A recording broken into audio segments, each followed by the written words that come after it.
Phosphorus and sulphur के IP ionization potential, या बोलिए आयोनाइजेशन एनर्जी को कंपेयर करते हैं। बताइए किसका अधिक होगा आईपी। तो इसमें से देखिए जो भी आप करें पहले ट्राई करिए आप खुद से, ठीक है।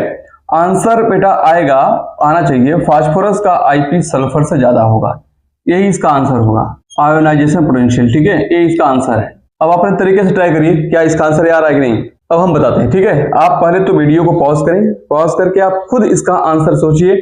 जो तरीके आपने सीखे हैं उसके अकॉर्डिंग फास्फोरस का आईपी सल्फर से अधिक आ रहा है या नहीं। आंसर यही करेक्ट है। हम आपको दिखाते हैं। दो ही तरीके बेटा पढ़े हो अभी तक आप, एक एटॉमिक रेडियस और एक हाफ फील्ड और फुल फील्ड सबसेल के अकॉर्डिंग। तो सबसे पहले तो एटॉमिक रेडियस सोचते हैं, ठीक है। अगर आपसे बताइए, हम आपसे पूछें कि एटॉमिक रेडियस इन दोनों में से ज्यादा किसकी होगी, तो आप जानते हो फास्फोरस की रेडियस ज्यादा होगी किससे, सल्फर से। ये है एटॉमिक रेडियस, जानते हो कि नहीं आप कैसे। अब जानते हो सभी लोग फास्फोरस का एटॉमिक नंबर होता है 15। आप कैसे लिखोगे 1s2 2s2 2p6 3s2 3p3, ठीक है। ये फास्फोरस का इलेक्ट्रॉनिक कॉन्फ़िगरेशन। सल्फर का होता है 16, ये हो जाएगा 1s2 2s2 2p6 3s2 3p4। ये दोनों के अलग अलग इलेक्ट्रॉनिक कॉन्फ़िगरेशन है। और जब भी आपको किसी एटम की रेडियस बनाना हो, रेडियस बनाने का जो बेसिक रूल है, आप देखिएगा किसके पास नंबर ऑफ सेल्स ज्यादा है। जिसके पास सेल्स के नंबर ज्यादा होते हैं उसकी रेडियस ज्यादा होती है। यहाँ बेटा सेल्स के नंबर इक्वल है, देखिए यहाँ पे 3, पहला सेल है, सेकंड सेल है, third cell, first cell second third, दोनों में सेल के नंबर इक्वल हो गए। सबसे पहले आप देखना सेल के नंबर ऑफ सेल्स डायरेक्टली होता है, ठीक है। यहाँ पे सेल्स इक्वल, जब सेल इक्वल हो जाए तब आ जाना एटॉमिक नंबर पे, जिसका एटॉमिक नंबर इनवर्सली है, ठीक है, एटॉमिक नंबर की इनवर्सली। जिसका एटॉमिक नंबर कम होगा उसकी रेडियस ज्यादा होगी। यहाँ फास्फोरस का 15 है, सल्फर का 16 है, फास्फोरस का एटॉमिक नंबर कम है ना, तो इसका मतलब फास्फोरस की रेडियस ज्यादा होगी। ये आंसर सही है, क्लियर। और आप सभी को मालूम है कि जो आईपी होता है एटॉमिक रेडियस की इनवर्सली है। इसका इस बेसिस पे, on the basis of atomic radius के बेसिस पे कह सकते हो क्या, कैसे, on the basis of atomic radius, ठीक है। तो आप जानते हो एटॉमिक रेडियस के बेसिस पे कंपेयर करोगे बेटे तो यह इनवर्सली होता है। तो जिसकी रेडियस ज्यादा होगी उसका आईपी कम होना चाहिए, यानी फास्फोरस का आईपी कम होना चाहिए, सल्फर का आईपी ज्यादा होना चाहिए। ये रेडियस के अकॉर्डिंग है, जो कि आंसर ये गलत पाया गया है।